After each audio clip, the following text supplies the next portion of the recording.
Student तो देखेंगे हम लोग सेमीकंडक्टर क्या होता है। तो मैंने आपको पहले बताया कि semiconductor are those material whose conductivity lies in between conductor and insulator.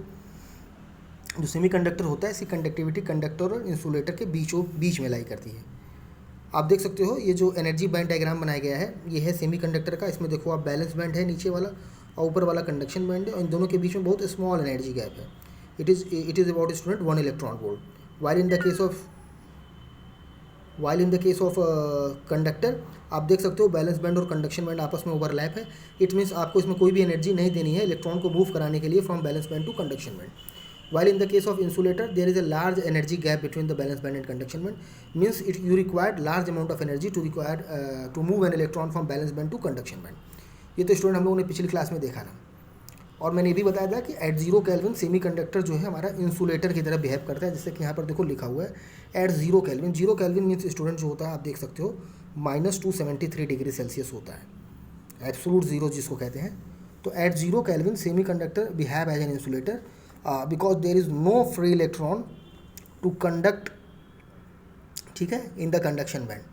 However, in semiconductor an electron can be lifted from valence band to conduction band.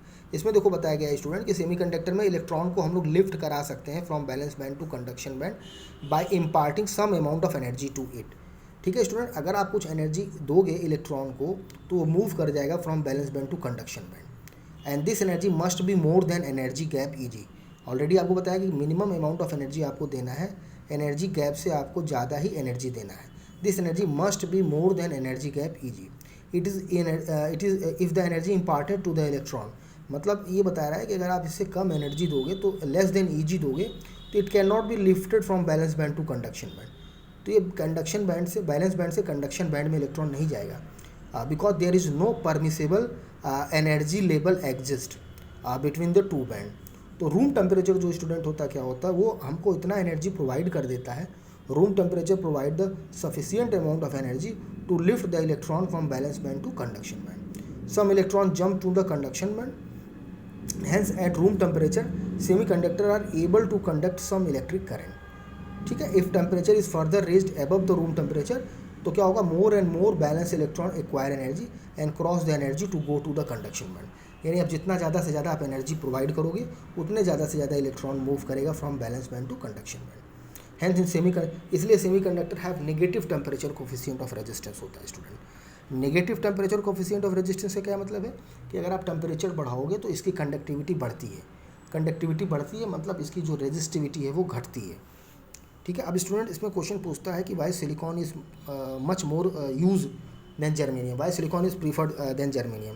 तो देखो बताया गया है स्टूडेंट कि मैंने आपको ऑलरेडी बताया कि सिलिकॉन का एटॉमिक नंबर जो आपका होता है वो होता है 14, जो इसका इलेक्ट्रॉनिक कॉन्फ़िगरेशन है 284 होता है, और जर्मेनियम का जो एटॉमिक नंबर है 32, इसका जो इलेक्ट्रॉनिक कॉन्फ़िगरेशन होगा स्टूडेंट 28184। ऑलरेडी जो है इसका स्ट्रक्चर देखो इसमें बनाया गया है, इससे आप समझ सकते हो। एनर्जी बैंड डायग्राम देखो आपको बनाया गया हुआ है। ठीक है, सेम एनर्जी बैंड डायग्राम देखो यहाँ पर बताया गया है। देखो सेमीकंडक्टर में जो एनर्जी गैप है नैरो है, while in the case of conductor both are overlap, इसको आप नोट कर सकते हो। और while in the case of insulator there is large energy gap Eg। ठीक है, और ये तुम्हारा इलेक्ट्रॉनिक कॉन्फ़िगरेशन के आधार पर आप बता सकते हो। ठीक है, 284। तो इसमें देखो बताया गया है कि वाई सिलिकॉन इज़ प्रीफर्ड। तो एक तो बताया गया है कि जो जर्मेनियम का जो बैलेंस इलेक्ट्रॉन है वो लेस टाइटली बाउंड है बाय द न्यूक्लियस, बिकॉज ये लार्जर डिस्टेंस पे है than in comparison with silicon, so it will be easily release. ठीक है, देखो तो बताया गया है देखो लिखा है electron in germanium are in fourth shell. जो बैलेंस इलेक्ट्रॉन है जर्मेनियम में वो फोर्थ सेल में है, while those in silicon it is in third shell, that is it is closer to the nucleus. This means that germanium valence electron are at higher energy level than those in silicon. Hence the germanium valence electron will need a smaller amount of additional energy to escape from the atom. Because of this reason germanium produce more number of electron hole pair than silicon. Hence the leakage current that is reverse saturation current is more in germanium than in silicon. So this property makes the germanium more unstable at high temperature. Therefore silicon is more widely used in germanium. और भी बहुत सारे points हैं जिसको बताया जा सकता है कि सिलिकॉन की जो थर्मल स्टेबिलिटी होती है स्टूडेंट वो ज़्यादा होती है। ये अप टू 160 डिग्री सेल्सियस तक इसका जो स्टेबिलिटी है सिलिकॉन का, वाइल जर्मेनियम का स्टूडेंट 135 डिग्री सेल्सियस है। तो थर्मल स्टेबिलिटी भी सिलिकॉन का ज़्यादा होता है।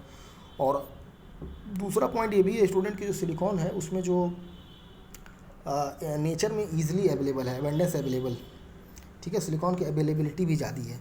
और जहाँ तक की बात की जाए लीकेज करंट की, और या लीकेज करंट जो सिलिकॉन में है वो कम है देन जर्मेनियम।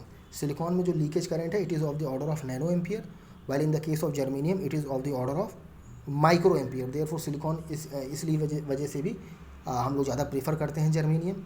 इसकी स्टेबिलिटी ज़्यादा है, नेचर में ईजिली अवेलेबल है।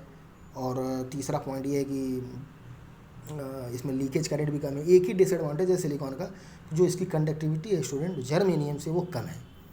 तो सिलिकॉन की जो कंडक्टिविटी है वो कम है जर्मेनियम से, क्योंकि जो आप एनर्जी गैप आपने देखा सिलिकॉन में जो एनर्जी गैप है 1.12 इलेक्ट्रॉन वोल्ट है student, 1.12 electron volt, while in the case of germanium it is of 0.72 electron volt. तो सिलिकॉन में जो ज़्यादा एनर्जी हमको देना पड़ता है, इसलिए इसकी कंडक्टिविटी कम होती है। ठीक है स्टूडेंट, आप देख सकते हो यहाँ पर बताया गया है in germanium the energy gap is of the order of 0.7 electron volt, and for the silicon is of the order of 1.1 electron volt. और एट देखो उसमें बताया गया at 0 kelvin semiconductor behave as an insulator because free electron do not exist in the conduction band, hence the valence band is totally filled. As temperature increases, जैसे जैसे आप temperature increase करोगे the conduction band get free electron and start conducting. ठीक है student, part सी जो illustrate कर रहा है, जो पार्ट सी आपका ये वाला है वो आपको energy band in conductor overlap बता रहा है। In a conductive material there is always a large number of free electron. Relation between temperature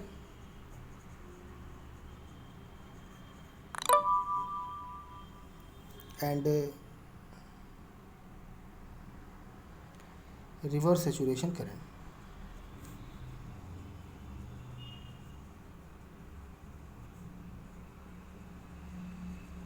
तो इसमें हम लोग स्टूडेंट देखेंगे कि क्या रिलेशन है टेम्परेचर पे और रिवर्स सैचुरेशन करंट पे। तो एक रिलेशन हमारे पास है I02 is equal to I01 into 2 to the power T2 minus T1/10। ये हमारा रिलेशन बताता है कि टेम्परेचर पे और रिवर्स सैचुरेशन करंट पे क्या रिलेशन है। तो इससे स्टूडेंट देखो I02 क्या है, I02 is the reverse saturation current, I02 is the reverse saturation current है हमारा, reverse saturation current at temperature 2। और I01 जो हमारा है ये हमारा है reverse saturation current at temperature 1। और T2 जो हमारा है टेम्परेचर हो गया, और T1 भी जो हमारा क्या हो गया स्टूडेंट टेम्परेचर हो गया। T2 you can say final temperature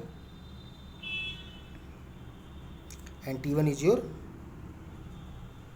initial temperature. अब स्टूडेंट इसमें क्वेश्चन पूछता है, इसमें जो क्वेश्चन आपसे पूछेगा वो किस तरह से क्वेश्चन इसमें पूछेगा। तो आपसे पूछ सकता है कि if the value of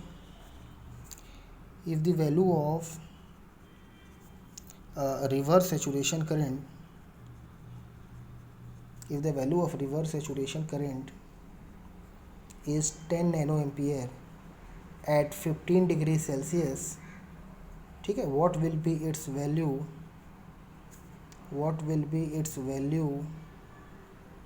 at 25 degree Celsius. ठीक है स्टूडेंट, ये क्वेश्चन है अक्सर पूछता है कि पूछ सकता है इस तरह से कि if the value of reverse saturation current is 10 nano ampere at 50 degree Celsius then what will be its value at 25 degree Celsius. तो देखो इसमें हम लोग इसको ऐसे सॉल्व करेंगे। सबसे पहले हम लोग लिखेंगे we know that the relation हमारा हो गया I02 is equal to I01 into 2 to the power T2 minus T1/10। This is the formula which give us the relation between the reverse saturation current and temperature. तो देखो given में क्या क्या है हमारे पास, पहले हमको दिया है I01 दिया है 10 नैनो एम्पियर, टेम्परेचर देखो T1 हमारा है 15 डिग्री सेल्सियस, और पूछ रहा है what will be its value, means आपसे पूछ रहा है I02 की वैल्यू आपसे पूछ रहा है, और टेम्परेचर T2 जो है आपका 25 डिग्री सेल्सियस है स्टूडेंट। ठीक है। तो अब इसमें हम लोग फार्मूला में जब वैल्यू पुट करेंगे, देखो I02 is equal to I01, I01 की वैल्यू दिया है 10 nano ampere into 2 to the power 25 minus 15 upon 10 जब आप करोगे तो हो जाएगा 10 into 2 to the power 25 minus 15 करोगे तो 10 upon 10, that is 2 into 2 to the power 1, that is 20, यानी I02 जो आपका आ जाएगा 20 नैनो एम्पियर आ जाएगा। तो स्टूडेंट इससे हमें क्या पता चला, इससे हमें ये पता चला कि on every 10 degree rise in temperature, ये भी एक फार्मूला ही है कि on every 10 degree rise in temperature जो रिवर्स सेचुरेशन करंट स्टूडेंट जो हमारा होता है वो डबल हो जाता है। ये भी एक फार्मूला है। ऑन एवरी, आप इसको नोट करके लिख सकते हो, on every 10 degree Celsius rise in temperature, on every 10 degree Celsius rise in temperature, the value of reverse saturation current, the value of reverse saturation current becomes double. Note करके आप लिख सकते हो, ठीक है स्टूडेंट। तो ये हमारा रिलेशन हो गया, एक तरह से फार्मूला इस पर क्वेश्चन आ सकता है कि रिवर्स सेचुरेशन करंट और टेम्परेचर में क्या रिलेशन है। एक नेक्स्ट क्वेश्चन भी स्टूडेंट हम लोग क्वेश्चन सॉल्व करते हैं, क्वेश्चन नंबर इसी पे 2 देखते हैं कि if the value of reverse saturation is the value of reverse saturation current is let us suppose 60 nano ampere at 13 degree Celsius, what will be the value, what will be its value, what will be its value at let us suppose 18 degree Celsius पे आपसे पूछ रहा है 18 degree Celsius पे कितना होगा। तो उसके लिए भी हम लोग सीधे फार्मूला यूज़ करेंगे I02 is equal to I01 into 2 to the power T2 minus T1 upon 10, ये हमारा फार्मूला हो गया। और उसके बाद जो भी गिवन में हम उसको लिख लेंगे। तो गिवन में देखो रिवर्स सेचुरेशन करंट हमको पहला दिया हुआ I01 में स्टूडेंट फर्स्ट, तो I01 हमको दिया हुआ 60 नैनो एम्पियर, ठीक है। T1 हमको स्टूडेंट दिया है 13 डिग्री सेल्सियस और पूछ रहा है what will be its value, मतलब आपसे पूछ रहा है रिवर्स सेचुरेशन करंट की वैल्यू क्या होगी। और टेम्परेचर स्टूडेंट दिया है T2 की वैल्यू दिया है 18 डिग्री सेल्सियस। तो फिर हम लोग फार्मूला यूज़ करेंगे I02 is equal to I01 की वैल्यू 60 दिया है इंटू 2 टू द पावर, जब आप T2 माइनस T1 करोगे तो दैट इज़ 18 माइनस 13 करोगे अपॉन 10 करोगे जब आप, तो हो जाएगा 60 इंटू 2 टू द पावर 5/10 या 60 इंटू 2 पे पावर 0.5, या इसको ऐसे कर सकते हैं 60 इंटू 2 पे पावर 1/2, ठीक है। अब इसको हम लोग कैलसी से इसको हम लोग सॉल्व कर सकते हैं। 2 पे पावर 1/2 का वैल्यू हम लोग निकाल लेंगे और उसको 60 से मल्टीप्लाई करेंगे तो जो भी वैल्यू आएगा स्टूडेंट उतने नैनो एम्पियर, चूँकि ये नैनो एम्पियर में स्टूडेंट दिया है तो हमारा उतना नैनो एम्पियर आ जाएगा, ठीक है स्टूडेंट। इसके पहले वाली वीडियो में हम लोगों ने देखा था सेमीकंडक्टर, कंडक्टर और इंसुलेटर को कुछ पैरामीटर पे, कुछ देखो पैरामीटर इसमें कुछ और भी हैं जो बताया गया। इसके पहले मैंने यहाँ तक बताया था, और भी पैरामीटर है जिसको आप देख सकते हो कि कंडक्टिविटी क्या होती है कंडक्टर की, तो बहुत हाई होती है, इंसुलेटर की वेरी लो और सेमीकंडक्टर की मॉडरेट। रेजिस्टिव जस्ट इसका उल्टा हमारा रेजिस्टिविटी हो जाएगा, कंडक्टिविटी का जस्ट उल्टा रेजिस्टिविटी हो जाएगा। और फॉरबिडन गैप हमने देखा ही है कि कंडक्टर में कोई भी गैप नहीं होता, इंसुलेटर में बहुत लार्ज गैप होता है अराउंड 5 इलेक्ट्रॉन वोल्ट, और सेमीकंडक्टर में अराउंड 1 इलेक्ट्रॉन वोल्ट होता है। और टेम्परेचर कोएफिशिएंट ऑफ रेजिस्टेंस बताया गया कि जो कंडक्टर है उसमें पॉजिटिव है और बाकी दोनों में नेगेटिव है हमारा। अफेक्ट ऑफ टेम्परेचर और रेजिस्टेंस तो वही है, temperature coefficient of resistance he. Positive का मतलब ये हो गया कि रेजिस्टेंस बढ़ता है और टेम्परेचर बढ़ाने पर, ठीक है। Effect of temperature of resistance जिससे जो इसी से मतलब है, पॉजिटिव मीन्स व्हाट, टेम्परेचर बढ़ाने पर रेजिस्टेंस बढ़ता है। बाकी इसमें क्या होगा, टेम्परेचर बढ़ाने पर रेजिस्टेंस घटेगा, इसमें भी टेम्परेचर बढ़ाने पर रेजिस्टेंस घटेगा, इसलिए इसकी कंडक्टिविटी बढ़ती है। तो नंबर ऑफ इलेक्ट्रॉन कितने होते हैं, तो नंबर ऑफ इलेक्ट्रॉन के बारे में बताया गया, तो वेरी लार्ज, और इन दोनों में बहुत स्मॉल होता है। इंसुलेटर में तो बहुत ही कम, लेकिन सेमीकंडक्टर में थोड़ा बहुत होता है। और कंडक्टिविटी की बात की जाए तो कंडक्टर की कंडक्टिविटी सबसे अच्छी होती है, वेरी गुड, और इंसुलेटर का तो सबसे बेकार होता है। और सेमीकंडक्टर की बात की जाए तो मॉडरेट होता है। एग्जांपल के तौर पे तो एग्जांपल आपको मालूम ही है, aluminium and copper are the two example तो बहुत से हैं, लेकिन एल्युमिनियम एंड कॉपर है सबसे जो बेस्ट एग्जांपल है स्टूडेंट कंडक्टर का, वो है silver. Silver is the best example of conductor. उसके बाद हमारा जो है एल्युमिनियम है, कॉपर है, बहुत सारे हैं। और इंसुलेटर में आप जानती हो paper, mica, glass, would, rubber, ये सारी हो जाएगा। और सेमीकंडक्टर में सिलिकॉन एंड जर्मेनियम। उसमें भी पूछता है कि वाई सिलिकॉन इज मोस्ट, क्यों सिलिकॉन को ज़्यादा यूज़ किया जाता है। तो ऑलरेडी मैंने आपको बताया है कि सिलिकॉन को क्यों ज़्यादा यूज़ किया जाता है, तो इसकी स्टेबिलिटी ज़्यादा है, ईजिली अवेलेबल है, इसमें लीकेज करंट इसमें कम है, और बस डिफरेंस ये है कि इसकी कंडक्टिविटी थोड़ी कम होती है, क्योंकि एनर्जी गैप जो होता है सिलिकॉन में 1.12 इलेक्ट्रॉन वोल्ट होता है। और एप्लीकेशंस की बात की जाए तो एज कंडक्टर का यूज होता है वायर में, बस में, बार्स में यूज़ होता है। इंसुलेटर का यूज़ हमारे कैपेसिटर में होता है, इंसुलेशन फॉर वायर होता है। और सेमीकंडक्टर डिवाइस में हम लोग यूज़ करते हैं सेमीकंडक्टर मटेरियल का होते हैं। अगर बात की जाए सेमीकंडक्टर की, तो हमारे पास दो तरह के सेमीकंडक्टर है, एक इंट्रिंसिक सेमीकंडक्टर और एक होता है एक्सट्रिंसिक सेमीकंडक्टर। स्टूडेंट, अगर सेमीकंडक्टर की बात की जाए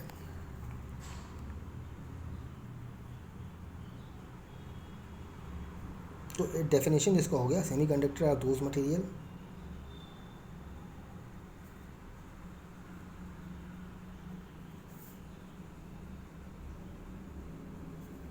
whose conductivity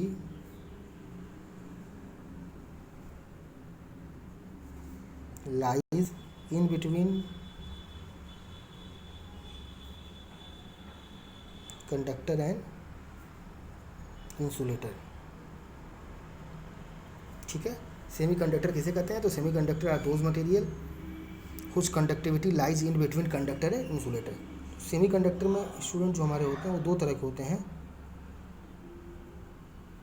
अगर बात की जाए तो एक हमारा होता है इंट्रिंसिक सेमीकंडक्टर,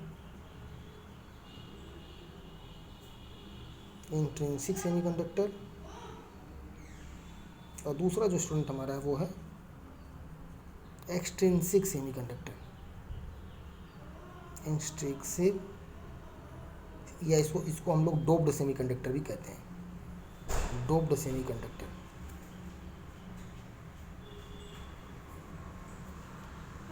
तो इंट्रिंसिक सेमीकंडक्टर किसे कहते हैं, तो purest form of semiconductor, purest form of semiconductor, जो प्योरेस्ट फॉर्म होता है सेमीकंडक्टर का उसको हम लोग कहते हैं इंट्रिंसिक सेमीकंडक्टर। वहीं जो डोप्ड सेमीकंडक्टर होता है, डोप्ड मतलब impure, impure form of semiconductor, impure form of semiconductor को हम लोग कहते हैं डोप्ड। डोपिंग होता है, डोपिंग, डोपिंग एक टर्म है स्टूडेंट। डोपिंग क्या होता है, तो डोपिंग आप जानो, it is a process of adding impurity, it is a process of adding impurity. तो इम्प्योरिटी ऐड करने के प्रोसेस को हम लोग कहते हैं डोपिंग। तो डोपिंग क्यों करते हैं, तो कंडक्टिविटी बढ़ाने के लिए। तो देखो स्टूडेंट, कंडक्टिविटी जो सेमीकंडक्टर है उसकी कंडक्टिविटी अगर आपको बढ़ाना है, सेमीकंडक्टर अगर स्टूडेंट है, सेमीकंडक्टर है और उसकी कंडक्टिविटी अगर आपको बढ़ाना है, सेमीकंडक्टर है और उसकी कंडक्टिविटी आप बढ़ाना चाहते हो, तो वी हैव टू वे। एक तो आप टेम्परेचर बढ़ा दो, टेम्परेचर बढ़ा के आप कंडक्टिविटी बढ़ा सकते हो, या दूसरा आप उसकी डोपिंग कर दो। ठीक है, डोपिंग क्या होता है, तो doping process of adding impurity. तो अब देखो उसमें इम्प्योरिटी हम लोग ट्राईवैलेंट इम्प्योरिटी और पेंटावैलेंट इम्प्योरिटी ऐड करते हैं। ठीक है, तो सेमीकंडक्टर स्टूडेंट हमारे दो तरह के होते हैं, एक तो इंट्रिंसिक सेमीकंडक्टर और दूसरा हमारा होता है एक्सट्रिंसिक सेमीकंडक्टर। तो इंट्रिंसिक सेमीकंडक्टर किसे कहते हैं, तो प्योरेस्ट फॉर्म ऑफ सेमीकंडक्टर, जैसे सिलिकॉन एंड जर्मेनियम हमारे जो है इंट्रिंसिक सेमीकंडक्टर है। ठीक है, तो प्योरेस्ट फॉर्म ऑफ सेमीकंडक्टर को हम लोग कहते हैं intrinsic semiconductor, while impure form of semiconductor, impure form of semiconductor, impure form of semiconductor अगर होगा, इम्प्योर फॉर्म ऑफ सेमीकंडक्टर को हम लोग कहते हैं एक्सट्रिंसिक सेमीकंडक्टर। इसको हम स्टूडेंट कहेंगे एक्सट्रिंसिक सेमीकंडक्टर। तो सेमीकंडक्टर हमारे दो तरह के हो गए, इंट्रिंसिक और एक्सट्रिंसिक। अब एक्सट्रिंसिक में भी हमारे दो तरह के होते हैं, एक होता है पी टाइप सेमीकंडक्टर और एक होता है हमारा एन टाइप सेमीकंडक्टर। ठीक है स्टूडेंट, तो जब हम ट्राईवैलेंट इम्प्योरिटी ऐड करेंगे, अब एक्सट्रिंसिक सेमीकंडक्टर जो हमारे होंगे स्टूडेंट वो दो तरह के होंगे। अगर हम ट्राईवैलेंट इम्प्योरिटी ऐड करेंगे, ट्राईवैलेंट इम्प्योरिटी, ट्राईवैलेंट इम्प्योरिटी अगर आप डोप्ड करोगे तो हमारा बनेगा पी टाइप सेमीकंडक्टर। और अगर आप पेंटावैलेंट इम्प्योरिटी ऐड करोगे, पेंटावैलेंट इम्प्योरिटी अगर आप ऐड करोगे तो हमारा बनेगा एन टाइप का सेमीकंडक्टर। ठीक है स्टूडेंट, तो सेमीकंडक्टर के बारे में इतना जानो आप कि सेमीकंडक्टर क्या होता है। तो semiconductor are those material whose conductivity lies in between conductor and insulator. Semiconductor दो तरह का होता है, एक होता है इंट्रिंसिक सेमीकंडक्टर और दूसरा हमारा होता है एक्सट्रिंसिक सेमीकंडक्टर। तो इंट्रिंसिक सेमीकंडक्टर किसे कहते हैं? तो जो प्योरेस्ट फॉर्म ऑफ सेमीकंडक्टर जो होता है उसको कहते हैं इंट्रिंसिक सेमीकंडक्टर, वाइल जो इम्प्योर फॉर्म ऑफ सेमीकंडक्टर होता है उसको कहते हैं एक्सट्रिंसिक सेमीकंडक्टर, या उसको डोप्ड फॉर्म ऑफ सेमीकंडक्टर को भी हम लोग कहते हैं एक्सट्रिंसिक सेमीकंडक्टर। तो डोप्ड मतलब क्या होता है? डोपिंग। डोपिंग क्या होता है? It is a process of adding impurity to the semiconductor, उसी को हम लोग कहते हैं डोपिंग। तो और डोपिंग क्यों करते हैं? तो कंडक्टिविटी बढ़ाने के लिए। तो सेमीकंडक्टर में कंडक्टिविटी बढ़ाने के लिए हमारे पास दो तरीका है, एक तो टेम्परेचर बढ़ा सकते हैं, टेम्परेचर बढ़ा के हम लोग कंडक्टिविटी बढ़ा सकते हैं, या दूसरा हम लोग डोपिंग करके। तो जो इम्प्योर फॉर्म ऑफ सेमीकंडक्टर होता है उसको हम लोग एक्सट्रिंसिक सेमीकंडक्टर कहते हैं। और उसमें डोपिंग अगर हम लोग ट्राईवेलेंट इम्प्योरिटी ऐड करते हैं, ट्राईवेलेंट इम्प्योरिटी का मतलब आप देख सकते हो स्टूडेंट, ट्राईवेलेंट इम्प्योरिटी का मतलब ये हो गया कि जो पीरियोडिक टेबल के थर्ड ग्रुप में हमारे जो एलिमेंट है, जैसे अगर बोरान हुआ, एल्यूमिनियम हुआ, गैलियम हुआ, इन सबको अगर आप ऐड करोगे प्योर सेमीकंडक्टर में, that is silicon and germanium में, तो हमारा पी टाइप सेमीकंडक्टर का फॉर्मेशन होगा। और वहीं जब उसमें हम पेंटावेलेंट इम्प्योरिटी जब स्टूडेंट ऐड करेंगे, like phosphorus, arsenic, nitrogen, antimony, bismuth, तो हमारा एन टाइप सेमीकंडक्टर का हमारा स्टूडेंट फॉर्मेशन होगा। तो इतना स्टूडेंट हम लोग देखेंगे और इतना हम लोग समझेंगे। तो आज की क्लास का अगर हम लोग रिकैप करें स्टूडेंट, किया जाए, तो हम लोगों ने क्या क्या पढ़ा कि what is semiconductor, what is conductor and what is insulator. उसको हम लोगों ने एनर्जी बैंड डायग्राम के आधार पर देखा, बैलेंस बैंड, कंडक्शन बैंड और में क्या डिफरेंस है। तो बैलेंस बैंड और कंडक्शन बैंड जो है इंसुलेटर में, उसमें लार्ज बैंड गैप होता है, अराउंड 5 इलेक्ट्रॉन वोल्ट या उससे भी ज़्यादा। जैसे कि इसमें देखो बनाया है, आप इस तरह से बना देना कि देखो बैलेंस बैंड और कंडक्शन, ये कंडक्शन बैंड हो गया, बैलेंस बैंड हो गया। लार्ज एनर्जी गैप, इसी को कहते हैं एनर्जी गैप। इंसुलेटर में एनर्जी गैप ज़्यादा होता है, वाइल बैलेंस बैंड और कंडक्शन बैंड कंडक्टर में ओवरलैप कर जाते हैं। मतलब इसमें आपको कोई भी एनर्जी आपको नहीं देनी रहती है इलेक्ट्रॉन को मूव कराने के लिए, from valence band to conduction band. While in the case of semiconductor large small energy gap आपको देना रहता है, अराउंड 1 इलेक्ट्रॉन वोल्ट। ठीक है स्टूडेंट। और उसमें भी पूछता है कि why silicon is more widely used semiconductor material, तो बता देना उसको बैंड उस एटॉमिक स्ट्रक्चर के आधार पर बता देना कि सिलिकॉन का जो एटॉमिक नंबर जो है वो 14 है और जर्मेनियम का 32। तो जो बैलेंस इलेक्ट्रॉन है सिलिकॉन में थर्ड ऑर्बिट में लाई करता है, while in the case of germanium it is lie in fourth shell. तो फोर्थ सेल की वजह से क्या होता है, जो बैलेंस इलेक्ट्रॉन है वो न्यूक्लियस से ज़्यादा दूर होता है, इसलिए लेस टाइटली बाउंड है न्यूक्लियस, इसलिए इसमें large amount of energy, small amount of energy भी देने पे उसमें large amount of current flow करता है। इस वजह से जो रिवर्स सेचुरेशन करंट होता है या लीकेज करंट होता है जर्मेनियम में ज़्यादा होता है, it is of the order of micro ampere, while in the case of silicon it is of the order of nano ampere. बाकी स्टूडेंट आज की क्लास के लिए इतना है, हम लोग नेक्स्ट क्लास में हम लोग उसको देखें। Okay, thank you.